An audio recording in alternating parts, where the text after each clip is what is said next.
Welcome to public TV news బులెటిన్ల ముందుగా headlines. ప్రథమ క్యాన్సర్ ఇన్స్టిట్యూట్ ఆధ్వర్యంలో ఉచిత మెగా వైద్య శిబిరం.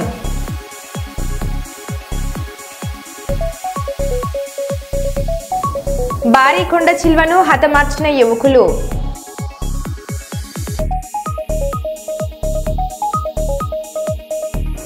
సీఎం రేవంత్ కు మహిళల వార్నింగ్.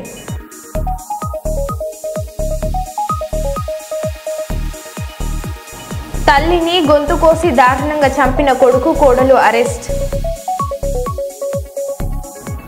దేవర సినిమా పోస్టర్లపై సేవ్ వైజాగ్ స్టీల్ ప్లాంట్ నినాదాలు.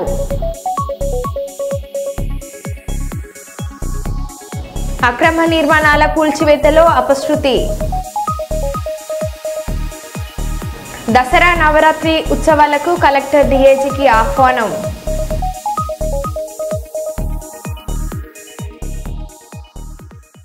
ఇక వివరాల్లోకి వెళ్తే, రాష్ట్రంలో ఈ రోజు నుండి జూనియర్ ఎన్టీఆర్ నటించిన దేవర సినిమా పాల్వంచ వెంకటేశ్వర థియేటర్లో ఉదయం 5:30 బెనిఫిట్ షో వేయవలసి ఉంది. కానీ పాల్వంచ వెంకటేశ్వర థియేటర్లో కొన్ని సాంకేతిక కారణాల వల్ల 3 గంటలు ఆలస్యం కావడంతో జూనియర్ ఎన్టీఆర్ ఫ్యాన్స్ ఒక్కసారిగా ఆగ్రహంతో రెచ్చిపోయి సినిమా థియేటర్ను, అందులోని అద్దాలు, ఫర్నిచర్ను, షాప్లను ధ్వంసం చేయడం జరిగింది. సినిమా థియేటర్ సిబ్బంది వచ్చినా కూడా వారి మీద దాడి చేయడం జరిగింది. స్థానికుల సమాచారంతో పోలీసులు రంగప్రవేశం చేసి ధ్వంసం చేస్తున్న జూనియర్ ఎన్టీఆర్ ఫ్యాన్స్ ను అడ్డుకొని చెల్లాచెదురు చేసి బయటకు పంపించడం జరిగింది.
టికెట్ ఇస్తాను.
విజయవాడలో ఇటీవల వర్షాలకు అతలకుతలమైన విజయవాడ ఎందరో రోడ్డున పడ్డారు. ప్రభుత్వం ఎన్నో విధాలుగా సహాయం చేసినా కొంతమంది ప్రాణాలు విడిచారు. అయినా రాష్ట్ర ప్రభుత్వం అహర్నిశలు రాత్రి ప్రగలు అనే తేడా లేకుండా బాధితులకు అండగా ఉంటూ ఆయా నియోజకవర్గం ఎమ్మెల్యేలు మంత్రులు సహాయం చేయడం, ప్రముఖ కంపెనీలు, సినీ హీరోలు, స్కూల్స్ ఇలా ప్రతి ఒక్కరూ ముఖ్యమంత్రి చంద్రబాబుకి పిలుపు ఇచ్చి ముందుకు వచ్చారు. వారు విరాళాలు ఇచ్చి ఆదుకున్నారు. ఇప్పుడు ఇంటికో పుష్పం శివునికో మాల అన్నట్లుగా అలా మొదలై ఇలా వరద బాధితులకు సహాయ నిధికి 400 కోట్లు వచ్చాయి. ఈ విషయంపై ముఖ్యమంత్రి చంద్రబాబు స్పందించి ఎప్పుడు లేని విధంగా రికార్డు స్థాయిలో దాతలు ముందుకు వచ్చి సహాయం చేయడం మొదటిసారి అని, ప్రతి ఒక్కరికి పేరు పేరున ధన్యవాదాలు అని అన్నారు. వరద బాధితుల అకౌంట్లో ఇప్పటికే 25,000 రూపాయలు ప్రభుత్వం పంపించినట్లు తెలియజేశారు. అమెరికాలో పనిచేసే వాళ్ళు ఇంటి వాళ్ళకి చెప్పి మీరు డైరెక్ట్ గా నేరుగా తీసిపోయి డబ్బులు ఇమ్మని చెప్పి వచ్చారు. ఇంట్లో కొంతమంది నడవలేకపోతే నువ్వే వెళ్లి నా పేరు చెప్పి ఇమ్మని చెప్పి చెక్కులు పంపించారు. ఇది ఒక వినూత్నమైన అనుభవం. అది ఒకరిని కాదు, చిన్న పెద్ద అని కాదు, పిల్లలు చదువుకుంటూ 5 రూపాయలు 10 రూపాయలు కలెక్ట్ చేసి ఓ స్కూల్ కింద కలెక్ట్ చేసి తీసుకొచ్చారు ఉండి మారిగా పెట్టి. నేను అడిగాను వాళ్ళని, ఏంటంటే ఈ విపత్తు వచ్చినప్పుడు నేను కూడా నా సాటి ప్రజలకు ఇబ్బంది వచ్చినప్పుడు సహాయపడాలని చేశామని చెప్పి అన్నారు. వాళ్ళ పిల్లలు దాచుకున్న డబ్బులన్నీ ఇచ్చేశారు. ఇలాంటి వినూత్నమైనటువంటి ఆలోచనలు వచ్చాయి. స్ఫూర్తిదాయకంగా ప్రవర్తించారు. వాళ్ళందరినీ పేరు పేరున మనస్ఫూర్తిగా మరొక్కసారి ధన్యవాదాలు. దీనివల్ల ఒక న్యూ మూమెంటం కోసం దారితీసింది. ఎలాంటి విపత్తు అయినా సరే మనం గాని సంఘటితంగా ఎదుర్కొంటే ఏదైనా చేయగలుగుతాం అనే ఒక నమ్మకాన్ని ఇచ్చారు. జరిగింది 7,600 కోట్ల రూపాయలు నష్టం. మనం ఇచ్చింది ఇక్కడ ఇవన్నీ కూడా రైతులకి, ఇక్కడ ఉండే వాళ్ళకందరికి ఇచ్చింది 602 కోట్లు ఇచ్చాం. ఈ రోజు రిలీజ్ చేస్తాం. ఇంకా కొంత అటు ఇటు అవుతుంది. కానీ 400 కోట్ల రూపాయలు దీంట్లో దాతలే ఇవ్వగలిగారనేది ఒక హిస్టారికల్. మొత్తం మన దగ్గర ఉండే డబ్బులన్నీ కూడా ఈరోజు రాష్ట్రంలో ప్రజలు కూడా అర్థమైంది. గవర్నమెంట్ ఒకటే కాదు, గడిచిన 5 సంవత్సరాల్లో ఈ గడిచిన పాలకులు చేసినటువంటి దోపిడీ గాని, విధ్వంసం గాని, ఖజానా ఖాళీ అయిపోవడం గాని అన్ని కూడా చూసిన తర్వాత వాళ్లే స్వచ్ఛందంగా ముందుకు వచ్చే పరిస్థితికి వచ్చారు. అదే మరి ఇంకొక పక్కన మీరు చూస్తే ఎప్పుడు చరిత్రలో కని విని ఎనుగరండి ప్యాకేజ్ ఇచ్చాం. ఆర్థిక వెసులుబాటు లేదు, కానీ కేంద్రంలో ఉండే డిజాస్టర్ ఫండ్ కూడా వాళ్ళు ఇచ్చే డబ్బులు కూడా అద్దులున్నాయి. కానీ ప్రాక్టికల్ గా ఉండాలనే ఉద్దేశంతో మనం ముందుకు పోయాం. తమకు చెందిన భూమిని తన బంధువులే కబ్జా చేసేందుకు ప్రయత్నిస్తున్నారని జ్యోతి ఆవేదన వ్యక్తం చేసింది. ఈ సందర్భంగా కుప్పం ఎంపీడీఓ కార్యాలయంలో నిర్వహించిన ప్రజా సమస్యల పరిష్కార వేదిక కార్యక్రమంలో జిల్లా కలెక్టర్కు అర్జీ అందజేసినట్లు స్పష్టం చేశారు. కుప్పం మున్సిపాలిటీ పరిధిలోని డీకేపల్లిలోని సర్వే నెంబర్ 1199/1A3లో 83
నమస్కారం సార్. నా పేరు జ్యోతి. మేము కుప్పంలో ఉంటున్నాము. దళపతిపల్లి దగ్గర మాకు మా మామగారు కొత్త ఊరు ఇచ్చినారు.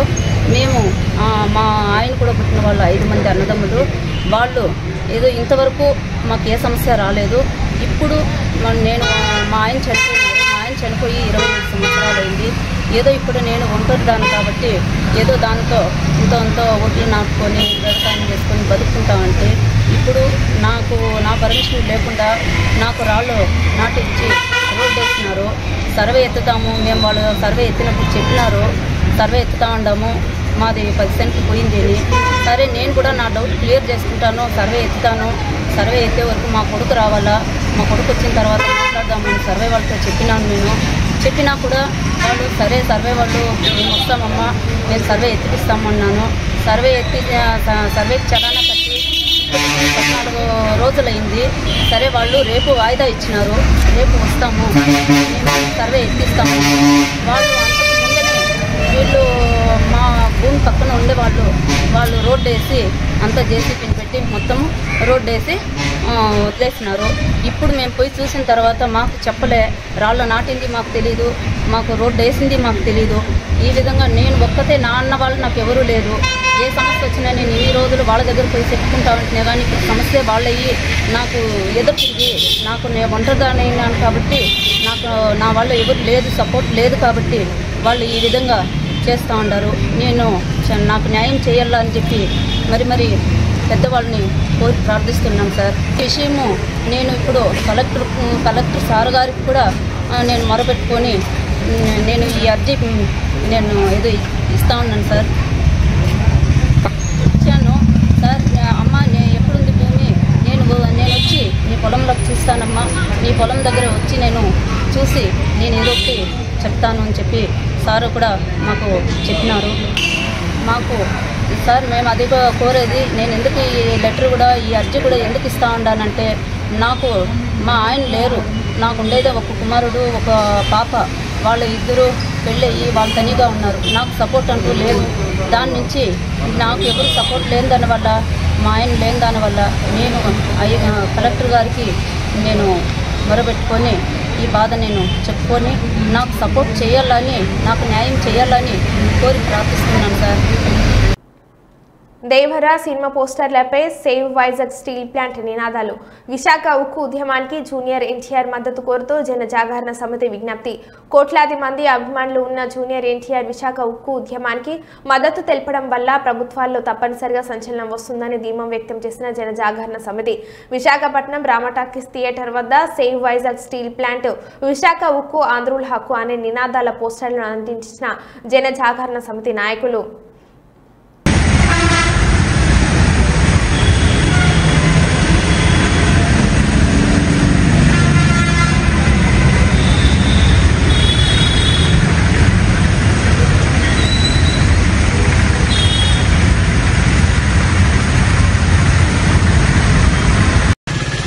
తీవ్ర సంక్షోభంలో ఉన్న విశాఖ స్టీల్ ప్లాంట్ పరిరక్షణ కోసం 1300 రోజుల నుండి కార్మికులు ప్రజా సంఘాలు చేస్తున్న ఉద్యమానికి జూనియర్ ఎన్టీఆర్ గారు సంపూర్ణ మద్దతు ప్రకటించడం కోసం జనజాగరణ సమితి దేవర సినిమా పోస్టర్లపైన save Vizag steel plant, Visakha ఉక్కు ఆంధ్రుల హక్కు అనే నినాదాల పోస్టర్లను అంటించి జూనియర్ ఎన్టీఆర్ గారికి విజ్ఞప్తి చేయడం జరుగుతుంది.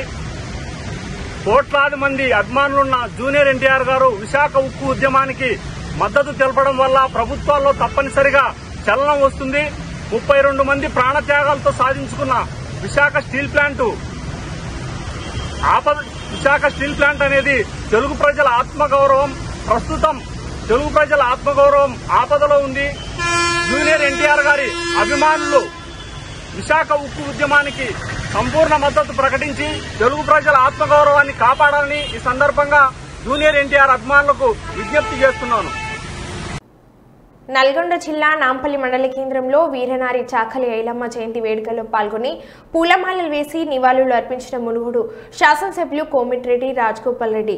వారు మీడియాతో మాట్లాడుతూ వీరనారి చాకలి ఐలమ్మ నేటి తరానికి ఎంతో స్ఫూర్తిదాయకమని అన్నారు. ఈ కార్యక్రమంలో కాంగ్రెస్ మండల అధ్యక్షులు కత్తి రవీందర్ రెడ్డి, మాజీ జెడ్పీటీసీ వేల్కోటి వెంకటేశ్వర రెడ్డి, శీలం జగన్మోహన్ రెడ్డి, గజ్జల శివారెడ్డి, పూల వెంకటయ్య తదితరులు పాల్గొన్నారు.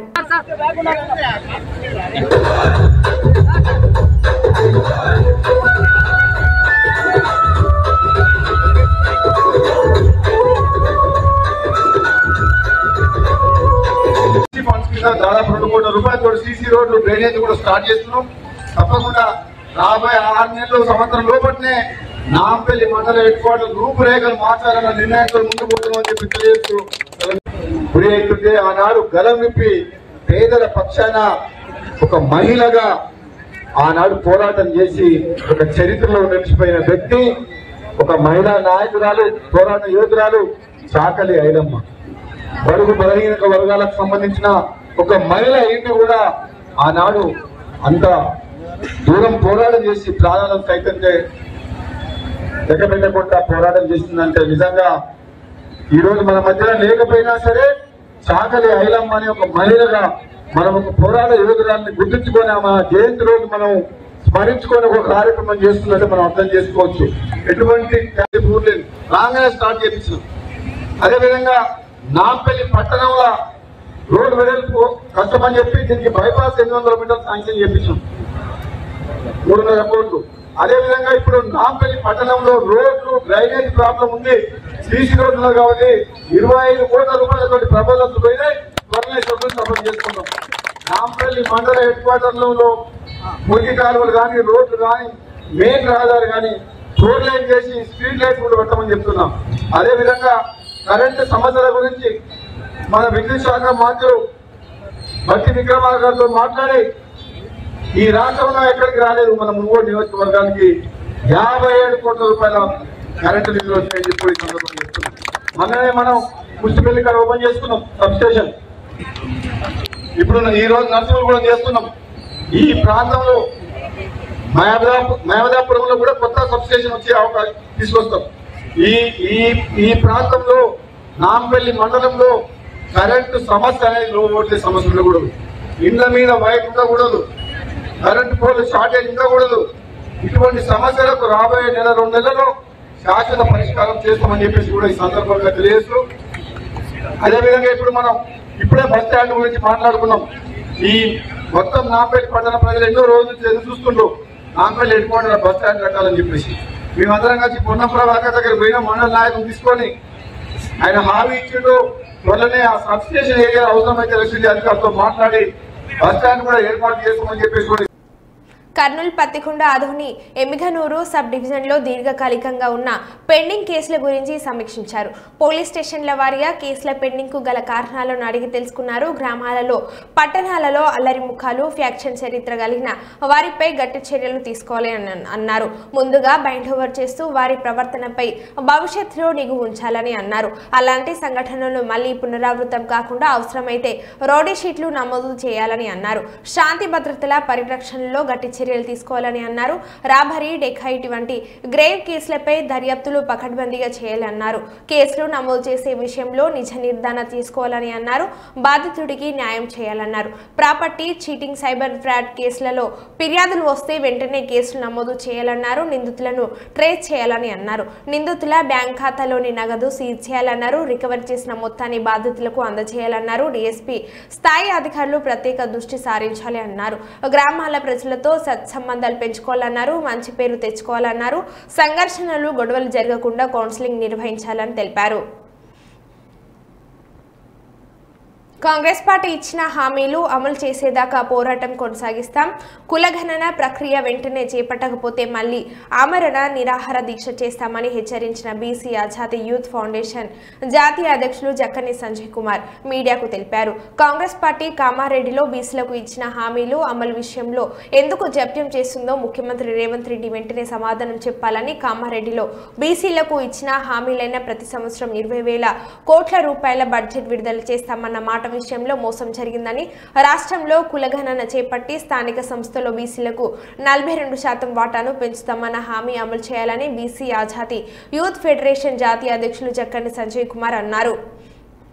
రోజు ప్రభుత్వం స్పందించి మా దగ్గరకు వచ్చి బీసీ కమిషన్ అపాయింట్ చేస్తూ ఉన్నాం, కులగణన చేస్తున్నామని ప్రకటించిన తర్వాత మేము మా దీక్షను విరమించినాం.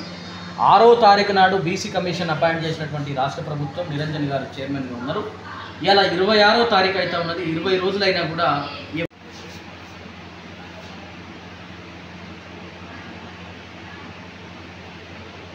జాతీయ బీసీ విద్యార్థి సంఘం కరీంనగర్ జిల్లా అధ్యక్షునిగా అనిల్ యాదవ్ నా పేరు.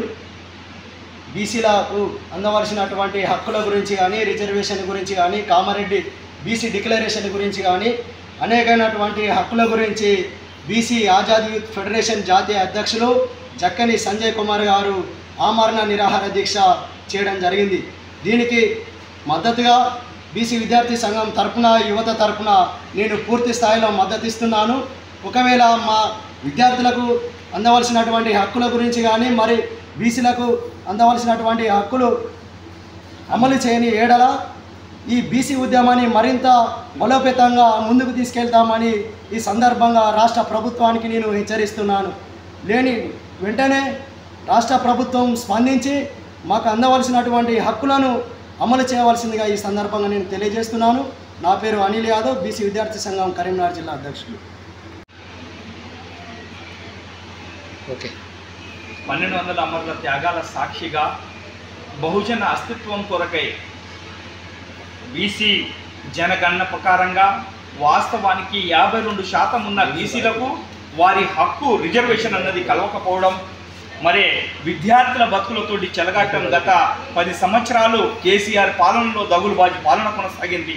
మరి ఇప్పుడు కాంగ్రెస్ పాలన, ఈ కాంగ్రెస్ పాలన దొరపోతే రెడ్డి, రెడ్డి పోతే దొర అన్నట్టుగా ఈ దొరల పాలననే ఇలా బహుజనుల బతుకులు ఆగమైపోతున్నాయి. మరి 52% ఉన్న బీసీలు 15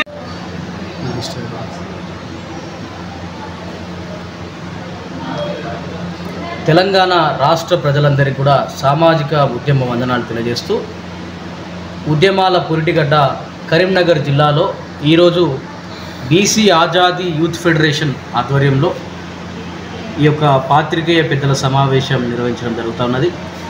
ఈ కార్యక్రమానికి బీసీ ఆజాదీ యూత్ ఫెడరేషన్ జాతీయ అధ్యక్షుడిగా నేను జక్కని సంజయ్ కుమార్, అదేవిధంగా దళిత లిబరేషన్ ఫ్రంట్ రాష్ట్ర ప్రధాన హనుమంతరావు గారు, అదేవిధంగా అప్పటికి బీసీ కమిషన్ చైర్మన్గా ఉన్నటువంటి వక్లాభరణ కృష్ణమోహన్ గారు, అప్పుడు రాజ్యసభ మెంబర్గా ఉన్నటువంటి బీసీ ఉద్యమ నాయకుడు ఆర్ కృష్ణయ్య గారి చేతుల మీదుగా నిమ్మరసం తీసుకున్న తర్వాత బీసీ కమిషన్ అపాయింట్ చేసినారు.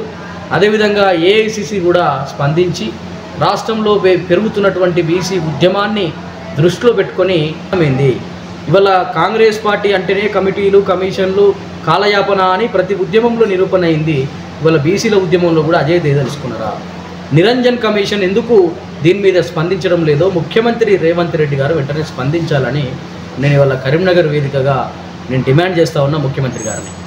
ఒకవేళ ముఖ్యమంత్రి గారు మీరు స్పందించని పక్షంలో, మీరు మొండి వైఖరితో ఇట్లే పోతే తప్పకుండా జరుగుతున్నటువంటి బీసీ ఉద్యమ ప్రళయానికి, రేపు రాబోయేటువంటి బీసీ ఉప్పెనకు మీరు కొట్టుకోవాల్సి వస్తుంది. మీరు మూల్యం చెల్లించుకోక తప్పదని సందర్భంగా హెచ్చరిస్తూ ఉన్నా. తప్పకుండా కూడా గౌరవ ముఖ్యమంత్రి గారు మీరు మీ యొక్క మొండి వైఖరి అవసరం లేదు. ఎందుకంటే మీరు ముఖ్యమంత్రి అయిన తర్వాత కమిషన్ చైర్మన్లు, కార్పొరేషన్ చైర్మన్లు, కార్పొరేట్ పదవులు, అదేవిధంగా మరో బులెటిన్లో మళ్ళీ కలుద్దాం. Stay tune.